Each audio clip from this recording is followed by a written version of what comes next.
ချစ်တို့ရေတန်လင်းမျိုးဘိုးချိုးရွာက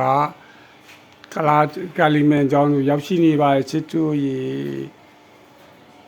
စာလူကြီးကလည်းနာမည်ကြီးတယ်ဆိုတော့ဒီဖះเจ้าရင်ဝင်ပြီးတော့စာလူကြီးစီဝင်มาတယ်ချစ်တို့ရေအားပေးကြပါအောင်ချစ်တို့ရေဆရာကြီးကလည်းအရင်ဆွဲနေဆိုတဲ့အခါကျကာလီမန်ကျောင်းသွားပြီးတော့မှဆရာကြီးရဲ့ကျောင်းရောက်ပါတယ်ချစ်တို့ရေအားပေးကြပါအောင်ချစ်တို့ရေဆရာကြီးစီကိုလည်းသွားလို့ရအောင်လို့ share ပေးခြင်းဖြစ်ပါတယ်အားလုံးပြည့်ကင်းကြပါစေလူတွေအားလုံးပြည့်စုံကြပါစေချစ်တို့ရေ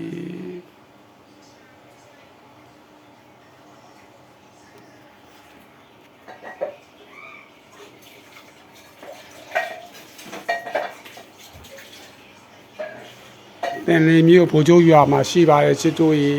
သွားခြင်းသွားလို့ရအောင်လို့ share ပေးထားပါတယ်ချစ်တို့ရေ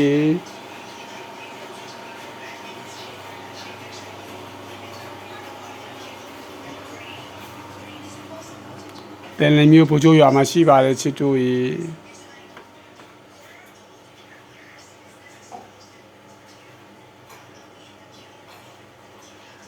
ဆူတောင်းပြည့်တယ်ဆိုလို့သွားလာပါချစ်တို့ရေ